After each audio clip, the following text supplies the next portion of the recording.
Bom, nós vamos começar a semana com a tabela que nós terminamos na semana passada. Nós estávamos buscando uma função de onda aproximada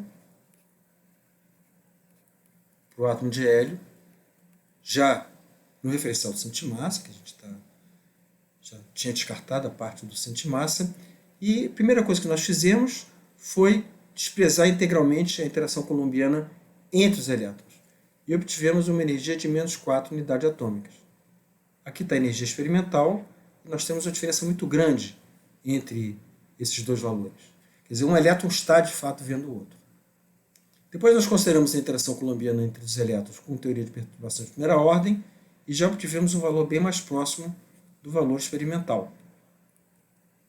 Depois nós fizemos um cálculo com o método variacional, escrevendo a função de onda como o produto de dois orbitais e colocando um parâmetro Xi, que dava conta do efeito de blindagem que um elétron enxergava do outro com relação ao núcleo. Quer dizer, um elétron estava blindando o núcleo com relação ao outro elétron e o outro elétron, de alguma maneira, via um núcleo com uma carga, entre aspas, menor. E com isso nós obtivemos um valor mais próximo do experimental. Então agora vamos olhar o método de Hartree, o método de Hartree, para o átomo de hélio, que dá aproximadamente 2,61, aí é o método de Hartree-Fock. Por que nós vamos fazer isso? Na verdade, não melhora muito a energia com relação ao método variacional, de 2,847 para 2,86. O avanço não é tão grande. Então vamos fazer isso porque é esse método de Hartree-Fock o mais utilizado em química quântica. Nós vamos utilizar ele para átomos de muitos elétrons e vamos utilizar ele para moléculas também. E um bom lugar para começar a entender esse método é exatamente no átomo de hélio. Então vamos lá. Primeiro eu vou começar lembrando a vocês da hamiltoniana do átomo de hélio. Energia cinética do primeiro elétron, energia cinética do segundo elétron, interação coulombiana do primeiro elétron com o núcleo, interação coulombiana do segundo elétron com o núcleo, interação coulombiana entre os elétrons. Eu vou escrever a função de onda, nesse caso, como, de novo, o produto de dois orbitais. Vou pegar o estado fundamental de dois orbitais atômicos. Esses orbitais são aproximados. A função de onda é aproximada. Nós não sabemos resolver o problema de maneira exata. Agora eu vou definir um potencial, vou botar aqui a canetinha em preto. Eu vou definir um potencial efetivo que um elétron sente do outro. O que seria isso? Eu tenho aqui, digamos, o primeiro elétron, R1, e um segundo elétron, R2. Digamos que aqui eu tenho um elemento de volume dV. Qual vai ser a interação coulombiana desse elétron com a probabilidade do segundo elétron estar no elemento de volume dV2? Vai ser módulo de φ, né, do orbital φ de R2 ao quadrado, vezes 1 sobre R12. Então vai ser mais ou menos isso que esse elétron vai sentir como interação coulombiana daquela distribuição de probabilidade do segundo elétron. Se eu entregar isso aqui em todo elemento de volume dV2, esse potencial não vai mais depender de R2. Vai ser um potencial efetivo que depende apenas de R1. Então vai ser, de alguma forma, o potencial que o primeiro elétron sente dessa distribuição de probabilidade de encontrar o elétron 2. Fazendo isso, nós temos uma coisa muito legal. Nós vamos poder dividir o problema em... a hamiltoniana passa a ser a soma de duas hamiltonianas, porque em vez desse termo eu vou ter V efetivo de R1 e V efetivo de R2, ou seja, a hamiltoniana vai ser escrita como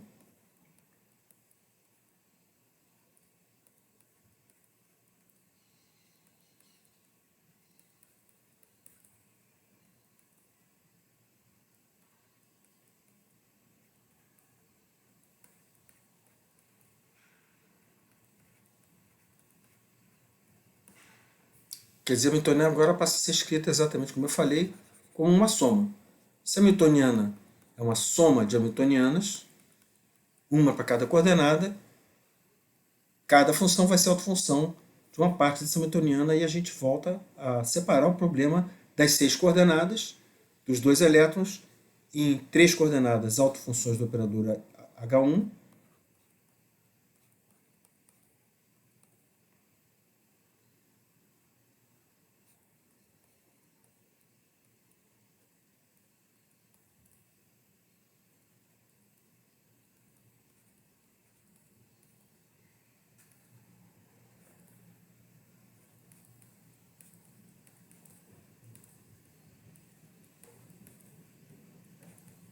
uma coisa bastante parecida para o segundo elétron.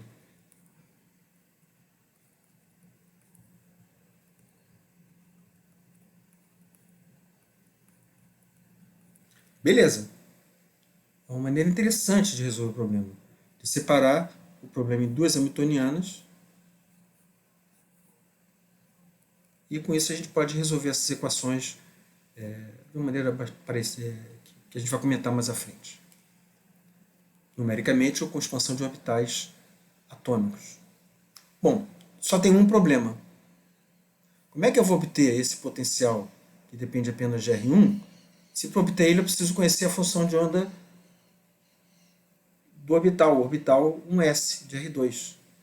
Quer dizer, meio assim, tipo assim, quem vem primeiro, o ovo ou a galinha? Como é que eu posso resolver um problema onde eu tenho aqui um potencial que eu não conheço?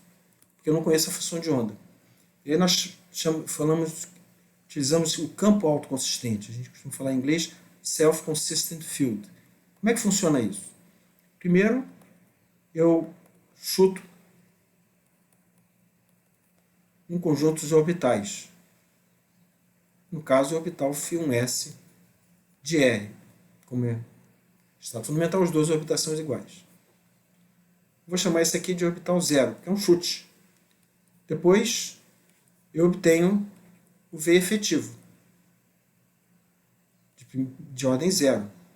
Ora, se eu tenho um chute, eu boto aqui dentro e tiro o potencial efetivo de ordem zero. E aí depois vamos chamar esse aqui de etapa 1A e etapa 1B. Aí depois eu passo para a segunda etapa. Eu resolvo essas equações e obtenho o orbital φ1s, já levando em consideração esse potencial. E aí eu já tenho uma estimativa melhor para esse orbital. E obtenho um potencial efetivo de primeira ordem. E vou assim por diante. Vou obtendo os orbitais e os potenciais efetivos. Até que em algum momento, digamos lá para a 8ª interação, eu tenho a função de onda construída com essa interação e pergunto: a energia, o valor médio da energia nessa interação, menos o valor médio da energia na interação anterior, é pequeno? Bom, se for pequeno, ok. A gente diz que esse campo autoconsistente convergiu. Por exemplo, a gente pode começar chutando um orbital 1s quando o potencial é nulo. Eu pego aquela função que são os orbitais do átomo de hidrogênio. Quer dizer, eu pego o primeiro chute desprezando o potencial. É um chute. É construir esse potencial a partir desses 2 orbitais hidrogenoides, onde os elétrons não se enxergam. Calculo uma primeira aproximação potencial efetivo. Tiro o potencial efetivo de ordem, primeiro potencial efetivo que a gente tira daí. Quando eu faço isso, os elétrons já vão se enxergar. Mal, os óculos meio turvos, mas já vão se enxergar. Eu obtenho um conjunto de orbitais agora que está se enxergando na segunda interação, que vai me dar um potencial efetivo melhor. Ele já vai se enxergar melhor, porque ele já vai estar sendo calculado a partir de elétrons não totalmente míopes, mas parcialmente míopes. E aí eu obtenho um novo conjunto de orbitais, eu obtenho um novo potencial, os elétrons se enxergam melhor e assim por diante, até que na última interação eu vou ter um potencial efetivo onde os elétrons se enxergam de maneira bem razoável. E com isso, então, eu obtenho esses orbitais de Hartree. Então, esse é o método de Hartree. É um método importante. No caso que a gente tinha mencionado, ele não vai melhorar tanto essa energia para o átomo de hidrogênio. Mas já é bem próxima da experimental. Estamos falando aqui de uma diferença de energia razoavelmente pequena. Nós vamos ver que esse método é show para moléculas. É o que a gente usa, é o preferido pela maior parte dos químicos quânticos, enfim, é popstar na química quântica, o método de Rutherford, só que a gente está aplicando ele para o átomo de hélio, depois a gente vai trabalhar, evidentemente, ele para átomo de muitos elétrons e depois para a parte eletrônica de moléculas. Muito bem. Com isso eu encerro, então, essa parte do método de Hartree para o átomo de hélio. E agora eu vou trazer para vocês uma novidade, que é o spin. O spin não é uma coisa natural, não apareceu naturalmente. Ele é um bicho esquisito, assim como a mecânica quântica é um bicho esquisito. Vamos ver a história do aparecimento do spin. Eu, inclusive, pedi para vocês assistirem um filminho que fala sobre isso. Legal de assistir. É bacana. Bom, em 1921, Compton, fazendo difração de raio-x em cristais, ele viu algo estranho e falou: esse negócio estranho parece como um elétron girando, né, como um giroscópio muito pequeno. Ele deu essa dica, ele falou: caramba, tem alguma coisa estranha aqui no pedaço. Logo depois, em 1922, um sujeito chamado Stern e outro chamado Gerlach fizeram uma experiência que eu pedi para vocês olharem o videozinho antes da aula, onde eles têm um forno de átomos de prata que ele que emite átomos de prata, tem um colimador, de tal maneira que esses átomos de prata saem numa direção e bota um campo magnético. E o que a gente viu observar aí é nada. Ou seja, os átomos de prata deveriam ir em direção reta. No entanto, ele percebeu que os átomos de prata são desviados. Só para vocês não pensarem que foi trivial essa observação, eu coloquei para vocês aqui uma figura que eles dois mandaram para o Bohr. Está no Museu do Bohr. Aqui está a figura que eles observaram sem campo magnético, e aqui está a figura que eles observaram com campo magnético. Né? O átomo de prata ele tem um S2, 2S2, 2P6, 4D10 e 5S. Então eles estavam observando, na verdade, alguma coisa relacionada com esse elétron mais externo, que os elétrons vão se completando. E eles não chegaram a conceituar isso muito bem. Mas, absolutamente fundamental essa descoberta deles. Eles fizeram uma grande descoberta, são grandes nomes da física quântica. Em 1925, Wolfgang Pauli, não confundir com o prêmio Nobel Linus Pauling, disse: olha, tem mais um número quântico. Pessoal, tem uma bruxaria aí no ar que nós vamos ter que dar mais um estado para ele. Esse número quântico nos dá 2 estados. Ok.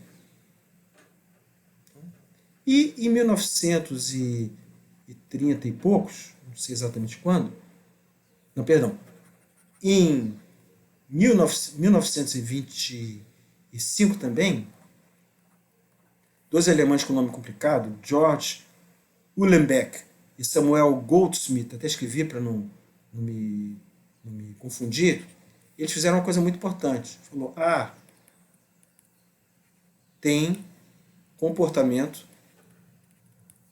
de momento angular. Isso foi fundamental, e nós vamos ver isso na próxima transparência. Finalmente, em 1930 é alguma coisa, que eu não lembro qual é a data, um sujeito absolutamente brilhante, que é o Paul Dirac, fez a mecânica quântica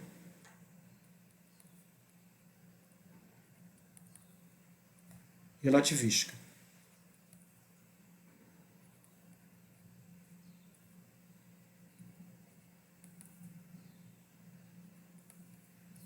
E aí o spin aparece naturalmente. Se pegar a equação de Dirac, fizeram a expansão dela em 1 sobre C, vai aparecer os termos de interação spin-órbita, aparece o spin, e claro que nós não vamos fazer nesse curso. Mas é um pouco esse o histórico do aparecimento do spin. Agora nós vamos cair de boca em cima do que falaram esses dois alemães, George Uhlenbeck e Samuel Goudsmit. Parece que eles eram bastante jovens na época que eles fizeram essas hipóteses. Como é que a gente define um momento angular? Nós vimos, né? Pelas relações de comutação dos operadores. Define uma estrutura. Então, no caso do momento angular, a gente tinha essas relações de comutação entre os operadores Lx, Ly, Ly, Lz, que acho que é menos H cortado, né?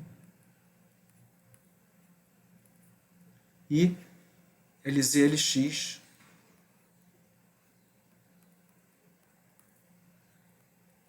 Então, isso me define o momento angular. É uma estrutura de momento angular.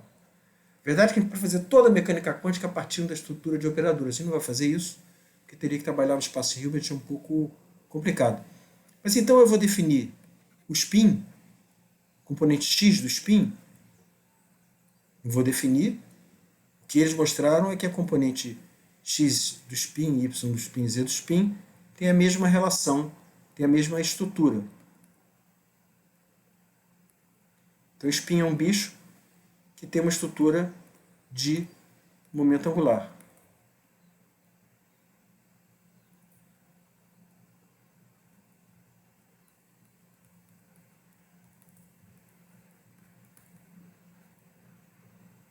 Não estou lembrando agora se é mais ou menos aqui, depois a gente corrige isso.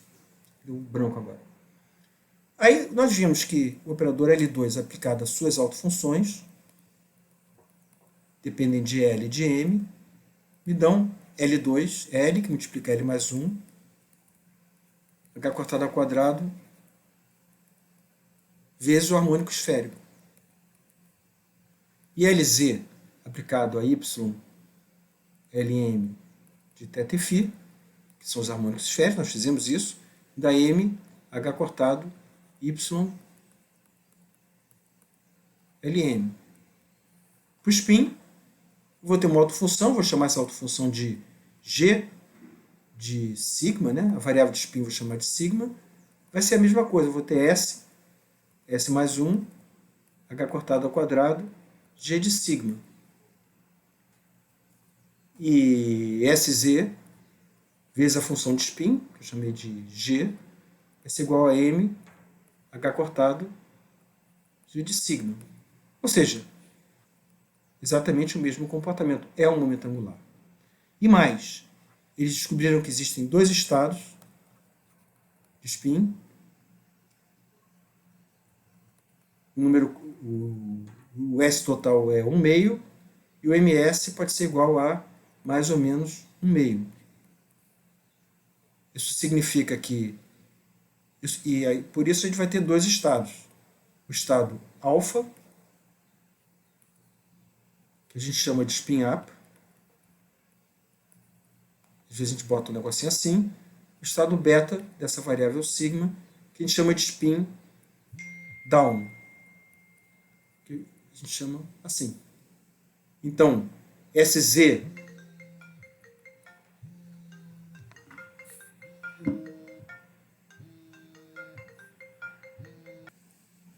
então esse Z alfa vai ser igual a mais, né? M vai ser igual a mais 1 meio, então vai ser H cortado sobre 2 alfa de sigma, e esse Z beta de sigma vai ser igual a menos H cortado sobre 2 beta de sigma. E esse 2 alfa de sigma vai ser igual a S, que é 1 meio, vezes 1 meio mais 1, então vai ser 1 meio vezes 1 meio mais 1, H quadrado ao quadrado, alfa de sigma, que vai ser igual a 3 quartos de H quadrado ao quadrado, alfa de sigma. E esse 2 beta de sigma vai ser igual a, mesma coisa, 3 quartos de H quadrado ao quadrado, beta de sigma. Enfim, o que nós estamos expressando aqui é que o spin, essa coisa esquisita, né, que é intrínseca do elétron, que sai da mecânica quântica relativística, ele se comporta como um momento angular de valor 1 meio. O spin 1 meio ele pode ter dois estados, o estado alfa, ms 1 meio, e o estado beta, esse é ms igual a menos 1 meio. É fácil em mecânica quântica botar isso. Por exemplo, no átomo de hidrogênio,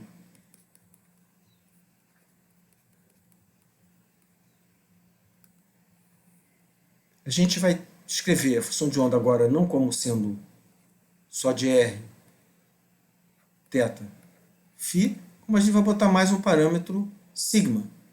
Então a gente vai escrever a função de onda agora não como uma constante de normalização vezes a parte radial vezes a parte angular apenas, mas a gente vai multiplicar por uma função alfa ou beta.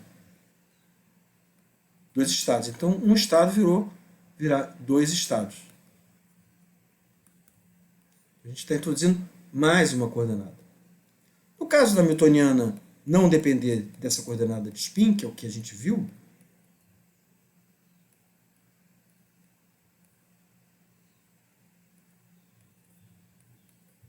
a energia não muda. Não muda, né? Porque eu vou ter Hψ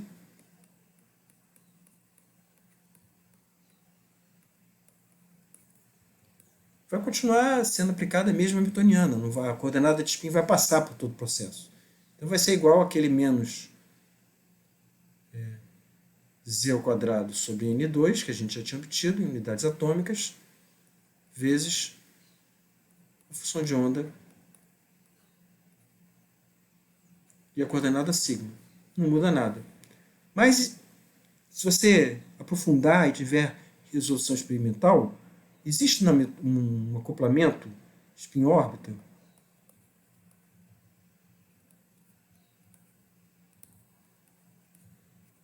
na newtoniana, mesmo sem campo externo. Eu vou reescrever o que eu tinha. E tem uma outra parte que aparece que é o momento angular orbital, produto escalar com um momento angular de spin vezes uma constante. Isso aqui sai naturalmente das equações de Dirac.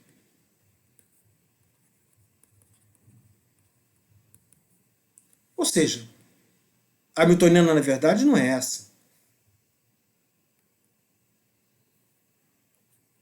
Se a gente pegar a newtoniana que a gente tem na expansão de Dirac, o primeiro termo que aparece com sub C, já aparece um acoplamento spin-órbita. E vão aparecer outras coisas aí relacionadas com spin, se a gente pegar termos de ordem mais alta. Isso significa que a energia vai ser igual a menos Z2 sobre N2, mais alguma coisa que eu não vou agora parar para calcular, mas que não é difícil. Então, sim, quando a gente olha o espectro do átomo de hidrogênio, a gente já consegue perceber a existência, a presença desse spin. E descrevendo então a função de onda, agora não com 3 coordenadas, mas com 4 coordenadas. Beleza. Isso é uma coisa importante para a gente caminhar. Agora, para complicar mais a guerra ainda, os elétrons são indistinguíveis.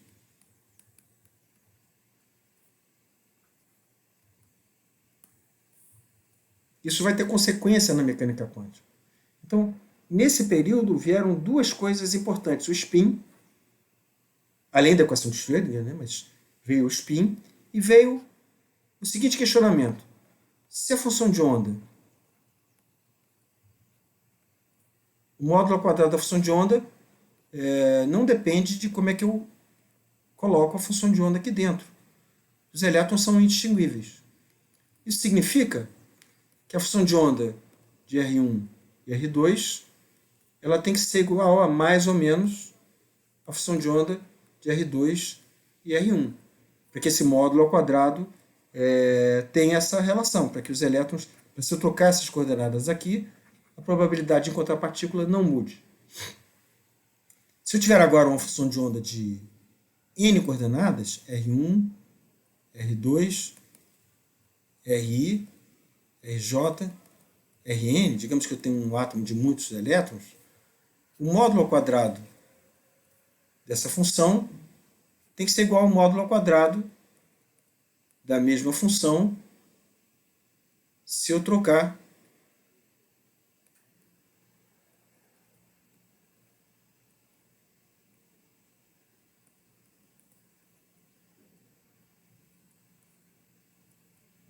Ri com Rj. Aqui está RJ, Ri, perdão, Ri, e aqui está Ri e Rj.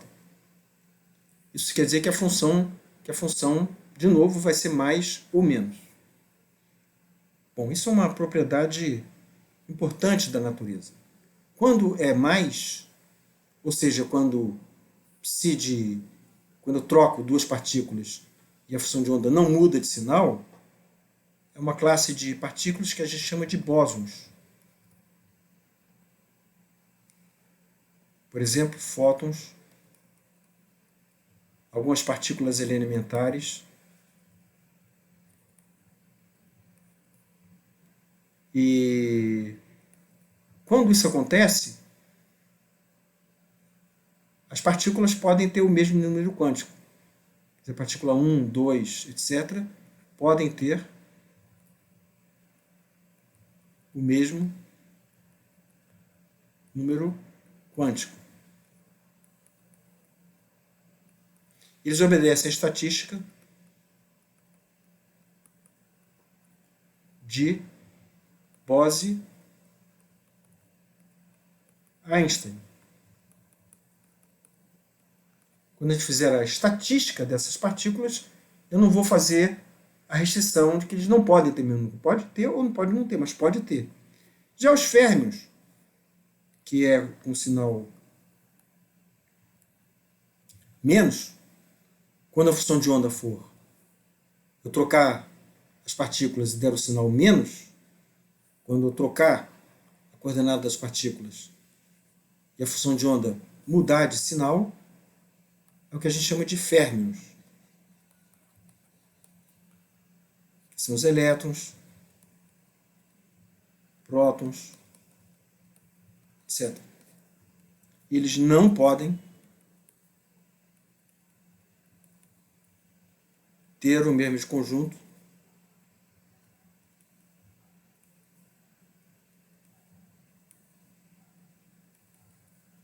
de números quânticos.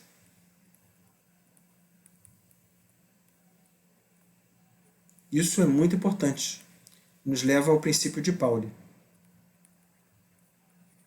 Eles obedecem à estatística de Fermi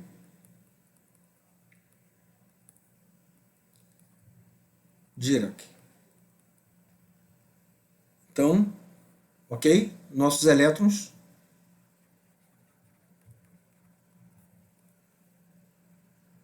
bom, e aí eu esqueci de falar que é muito importante. Isso aqui vale para quando o spin for inteiro. Isso aqui vale quando o spin for semi-inteiro. Eu esqueci de falar dessa coisa que é fundamental. Spin inteiro, partícula, fóton. Spin inteiro, fóton, acho que tem spin zero. É um bóson. Spin semi-inteiro, elétron, é um férmio. Então nós vamos estar aqui trabalhando nesse curso com elétrons e núcleos. Estamos trabalhando com férmions. Na verdade, está pegando a parte eletrônica, principalmente. Ok, isso é uma coisa importante. Vamos dar uma olhada para ver como é que isso fica no caso do átomo de hélio.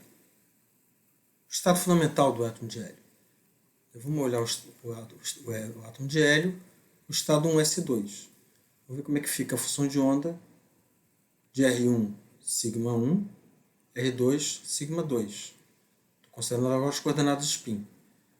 Vamos chamar esse conjunto de coordenadas do primeiro elétron, R θφ, sigma de tal 1 e do segundo elétron de tal 2. Como é que fica essa função de onda?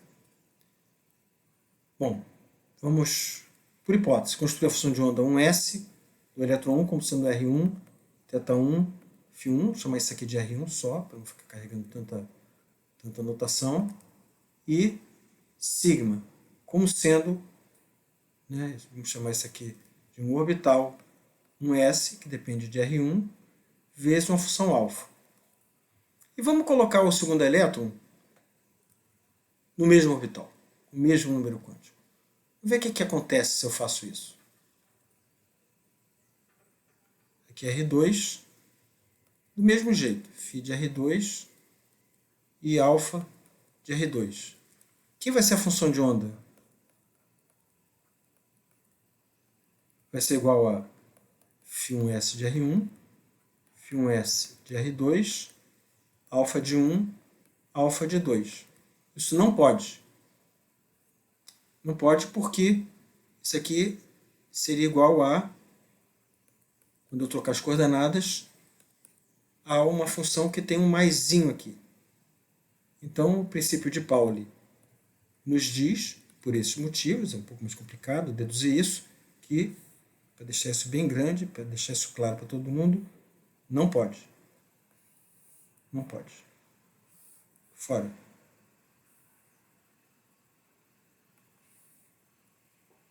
Não posso ter os mesmos números quânticos orbitais. Aqui eu tenho L igual a 0 e N igual a 1 e M igual a 0 para o primeiro elétron. A mesma coisa para o segundo elétron. E os dois números quânticos de spin iguais. Não pode. Fora.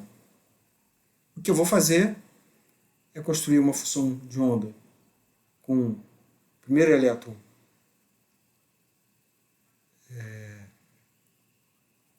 no estado alfa. Vou dizer então que φ1s de R e sigma vai ser um orbital 1s no estado alfa. E o segundo elétron, então, que é R1, sigma 1, vai estar no estado beta. E vou construir uma função que seja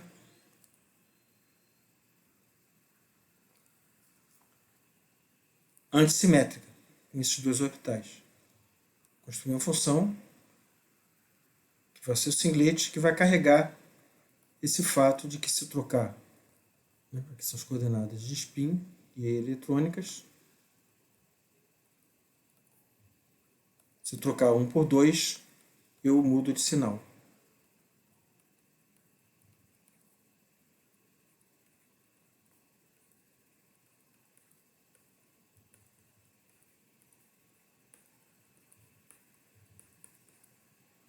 Então essa vai ser a função de onda do estado fundamental. Esse aqui é um singlet, a gente vai ver isso mais à frente. E essa é a função de onda do estado fundamental do átomo de hélio. Vocês podem perceber que se eu fizer C de então, tal 2, ela vai ser igual a menos psi de tal 2, tal 1. Se eu trocar a coordenada 1 por 2, isso aqui não muda e esse aqui muda de sinal. Ok, isso pode. E é assim que a gente escreve a função de onda do estado fundamental do átomo de hélio. Tem um macete que é o seguinte. O macete é o determinante de Slater.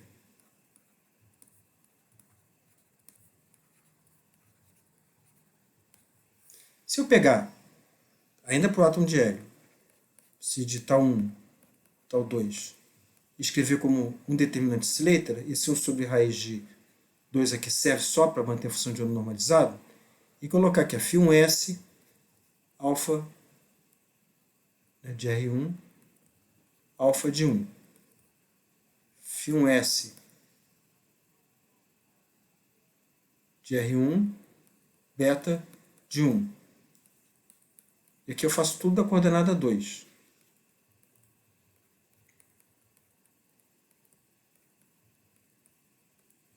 Então, se eu botar aqui em cima o produto, né, tudo em função da coordenada 1 e aqui em função da coordenada 2, quando eu calculo esse determinante, né, esse vezes esse,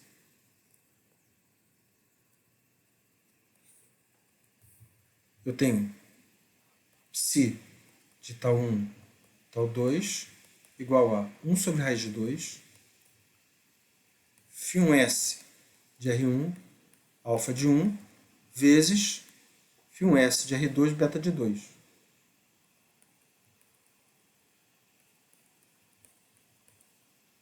Menos, que eu estou indo para cima, né? φ1s de R2, alfa de 2, que é esse termo que está colocado aqui, vezes φ1s de R1, beta de 1. Isso aqui vai ser exatamente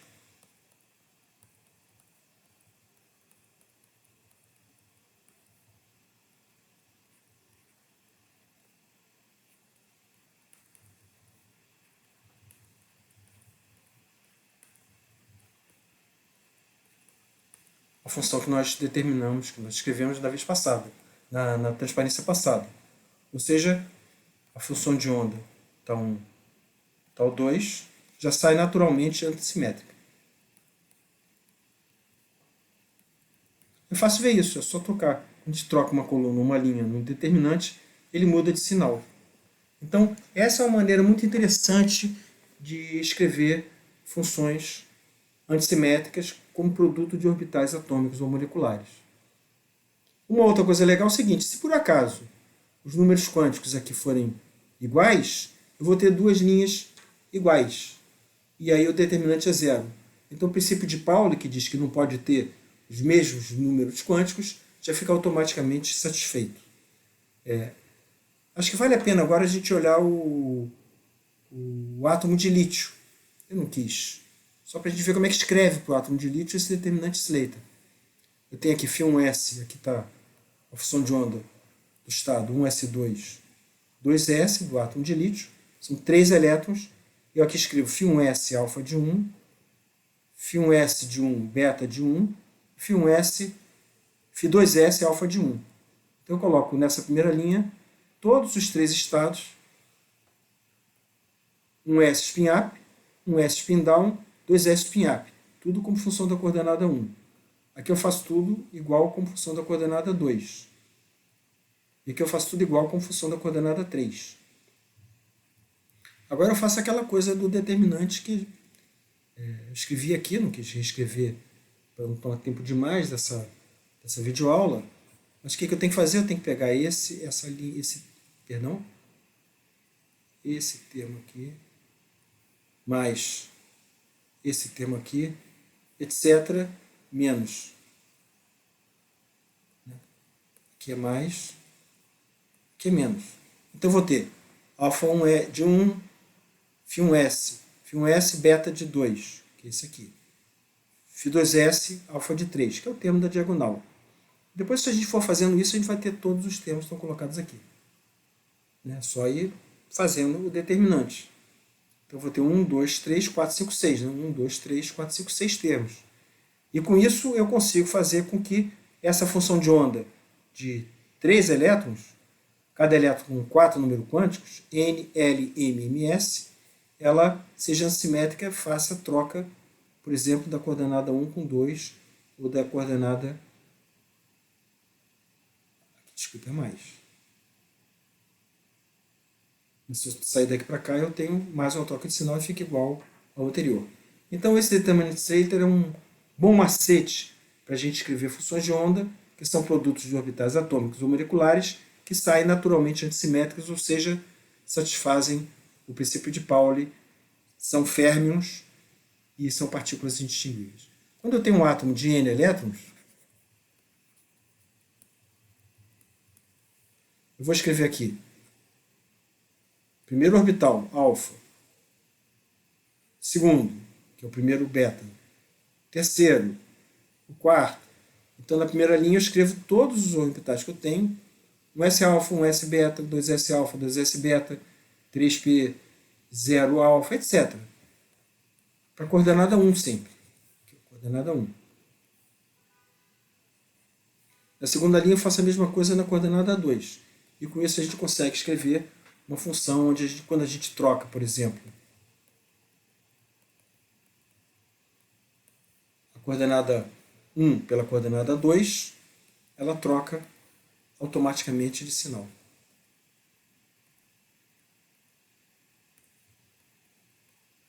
Lembrando que, de novo, eu defini tal como sendo, nesse caso, N, L, M e MS. São os números quânticos NLM e o número quântico MS que a gente está acostumado a trabalhar. Então é isso, eu vou dar uma paradinha aqui para não cansar vocês demais nessa videoaula. Vou fazer vocês trabalharem um pouco em algumas questões das listas e volto já já com o problema do átomo de muitos elétrons. Então, até já.